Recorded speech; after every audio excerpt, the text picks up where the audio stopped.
Daily विजर को जो है ईपीएफ और ईएसआई से जोड़ा जाएगा। आने वाले हो सकता है 2004-6 महीने के बाद ये एक ठेकेदार हमारे ऊपर खड़ा कर दे और डेली विजर को जो है पूरी तरीके से ठेकेदारी प्रथा पर लेके जाया जाएगा। अगर ये ईपीएफ ईएसआई करते हैं तो इससे 50% इंप्लॉइज जो है वो ठेकेदारी प्रथा पर चला जाएगा। सरकार की नीतियां डेली विजर के लिए अब सही नहीं दिख रही है। परमानेंट करना है तो ये ईपीएफ वाली जो स्कीमें बना लेके आ रही सरकार, ये हमें मंजूर नहीं है। ईपीएफ और ईएसआई के लिए ये कहा जाता था एक में आपको जो है वो सुविधा मिलेगी जिसमें आपका इलाज हो जाएगा, जो भी मुलाजिम होगा सरकार के अधीन, सरकार के किसी भी विभाग में। दूसरे में वो कहा जा रहा था कि अगर 5,000 काटेंगे तो 5,000 सरकार भी डालेगी, ये भी कहा जा रहा है। इसको आप कैसे देखते हैं? देखिए, हम तो मांग कर रहे थे कि सरकार हमारी सैलरी बढ़ाए। अब 12% काटना यानी कि सैलरी को कटौती, सैलरी से कम करना है। अब वो कब निकलेगा, 1 साल के बाद, 2 साल के बाद निकलेगा, वो निकले ना निकले बाद की बात है। क्योंकि मैं बताना चाहता हूं जम्मू म्युनिसिपल कॉर्पोरेशन के अंदर इसी तरीके से ईपीएफ और ईएसआई काटा गया, 47 करोड़ का घोटाला हुआ और लेकर रफू चक्कर। अब ना जाने इन डेली वेजर सफाई कर्मचारी, आप जानते हैं कि डेली वेजर सफाई कर्मचारी हो अदर देन कोई भी इंप्लॉइज हो, बड़ी मुश्किल से अपना घर का गुजर बसर कर रहा है। अगर उसमें भी कटौती होगी, अगर सरकार कहती है कि ईएसआई से इनका इलाज होगा, अरे सरकार को अगर इलाज करना है इनका ग्रुप इंश्योरेंस करे, हम उसके लिए सरकार का समर्थन करेंगे। सरकार के साथ शाना बशाना हम खड़े हैं। सरकार इनका ग्रुप इंश्योरेंस करे, इनका फ्री ऑफ कॉस्ट इनका इलाज करे, हम उसके साथ खड़े हैं। काफी सारी स्कीमें हैं सरकार की ओर से, काफी सारी स्कीमें हैं, इनके लिए इंश्योरेंस पॉलिसियां बनी है। स्टार हेल्थ का इनका इंश्योरेंस दे, सरकार इनको कार्ड दे, कैशलेस इनका इंश्योरेंस हो। सरकार क्यों ऐसा नहीं करती? सरकार को ईपीएफ और ईएसआई से जोड़ने का क्या इसमें फायदा है? फायदा यही है कि इनको प्राइवेट करना है। इनको कभी ना परमानेंट करने का सरकार जो है वो ठान चुकी है, तो ये हमें मंजूर नहीं है। तो 24 तारीख के बाद लखनपुर से लेकर बनिहाल तक तमाम सफाई कर्मचारी जो है वो काम छोड़ो हड़ताल पर जा रहा है। पवन जी, कितना लखनपुर से लेकर बनिहाल तक क्या गंदगी के ढेर नजर आएंगे?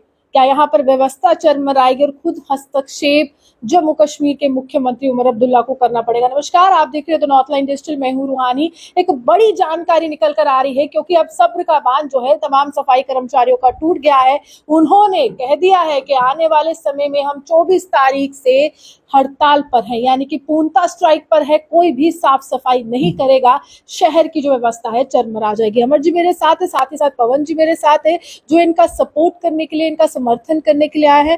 क्यों फैसला लिया गया है सर इस तरह से, क्योंकि इससे तो दिक्कत बढ़ेगी आम नागरिक?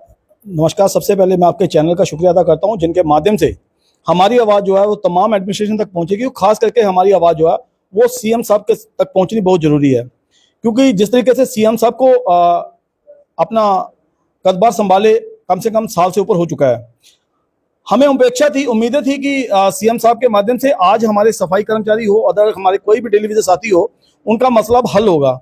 हमारी एक मुख्य मांग थी कि 7 साल कवर किए एम्प्लॉयज को परमानेंट करना।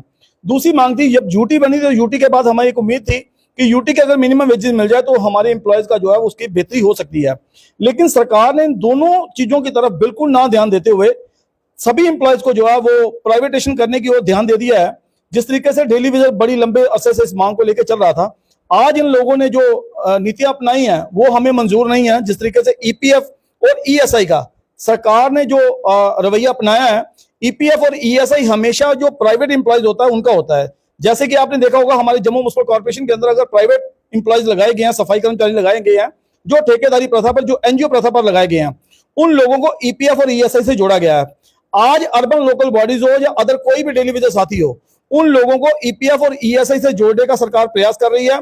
हमें लगता है जिस तरीके से 2015 के बाद जो एम्प्लॉयज लगाए थे, सरकार ने उन लोगों को जिस तरीके से ठेकेदारी प्रथा पर लेकर गई है, इसी तरीके से तमाम जम्मू कश्मीर के डेली वेजर को जो है ये ठेकेदारी प्रथा पर लेकर जाने का एक प्रयास किया जा रहा है।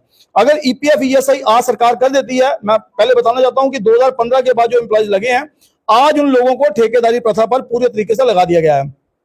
इसी तरीके से अब बचे जो डेली वेजर हैं, जो लंबे समय से मांग कर रहे थे कि हमें परमानेंट किया जाएगा, उन साथियों को आज ठेकेदारी प्रथा पर लेकर जाने का एक बहुत ही अहम फैसला जो सरकार ने लिया है, और उसमें यह कहा गया है कि डेली वेजर को जो है ईपीएफ और ईएसआई से जोड़ा जाएगा।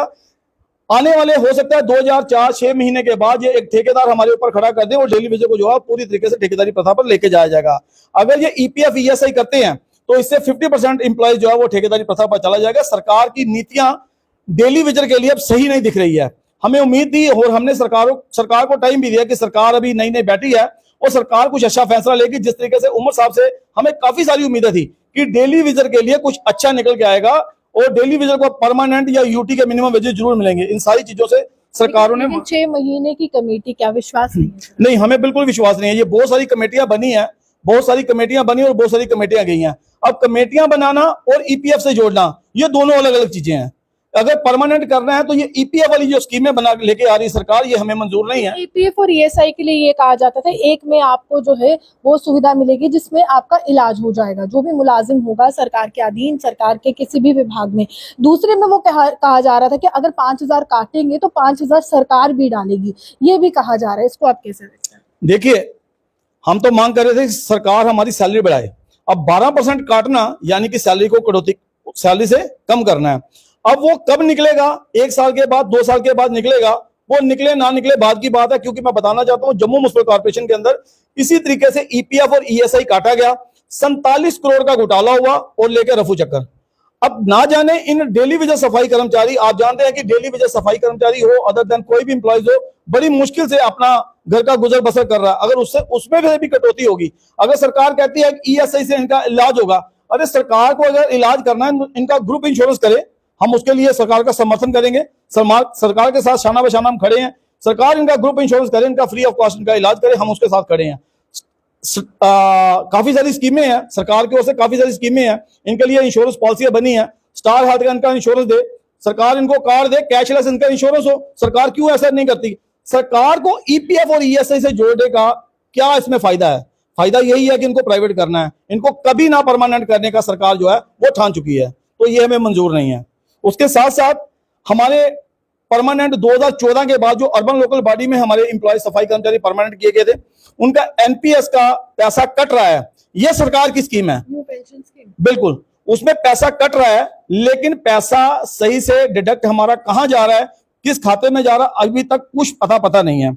और उसकी भी हम चाहते हैं कि उसकी पूर्ण पड़ताल हो, जांच हो और उस पैसे का हमें पता चले कि हमारा पैसा आखिर जा कहां रहा है। उसके साथ साथ 3% पिछले दिनों सरकार ने परमानेंट एम्प्लॉयज की सैलरी में बढ़ोतरी की थी। तमाम डिपार्टमेंटों में उसका एरियल मिल चुका है, लेकिन अर्बन लोकल बॉडी में अभी तक उसका एरियल जो है वो नहीं मिला है। उसके साथ साथ हमारे 2015 के बाद जो लगे एम्प्लॉयज थे, उनको जो ठेकेदारी प्रथा पर लगाया गया, इसी तरीके से लगाया गया है जिस तरीके से हमने कहा ईपीएफ और ईएसआई की जो सरकार ने नीतियां अपनाई हैं, इसी तरीके से 2015 के बाद जो हमारे लगे एम्प्लॉयज, उनको ठेकेदारी प्रथा पर लगाया गया है। हम सरकार से ये उम्मीद करते हैं कि जिस तरीके से उन लोगों ने अपना टाइम दिया, सरकार को, डिपार्टमेंट को अपना टाइम दिया है, उनको ठेकेदारी प्रथा से निकालकर दोबारा से उनको जो है वो अपना डेली वेजर लगाया जाए, ताकि उनके घरों को जो उम्मीद लेकर वो बैठे थे कि हम भी जो है 7 साल के बाद परमानेंट होंगे, और सरकार ने बड़े ही तरीके के साथ उन लोगों को जो है वो ठेकेदारी प्रथा पर घुसेड़ दिया है। और हमें ये भी लग रहा है कि सरकार जिस तरीके से नीति अपना रही है, जो ये एनपीएस वाला जो अपना ईपीएफ ईएसआई वाला मुद्दा है, इससे भी तमाम डेली वेजर को जो है वो ठेकेदारी प्रथा पर सरकार लेके जाने का प्रयास कर रही है। इसी के अकॉर्डिंग हम लोगों ने 15 दिन का सरकार को नोटिस दिया है। सरकार अगर हमारी मांगों को सुनता है तो बड़ी अच्छी बात, अगर नहीं सुना जाएगा तो 24 तारीख के बाद लखनपुर से लेकर बनिहाल तक तमाम सफाई कर्मचारी जो है वो काम छोड़ो हड़ताल पर जा रहा है।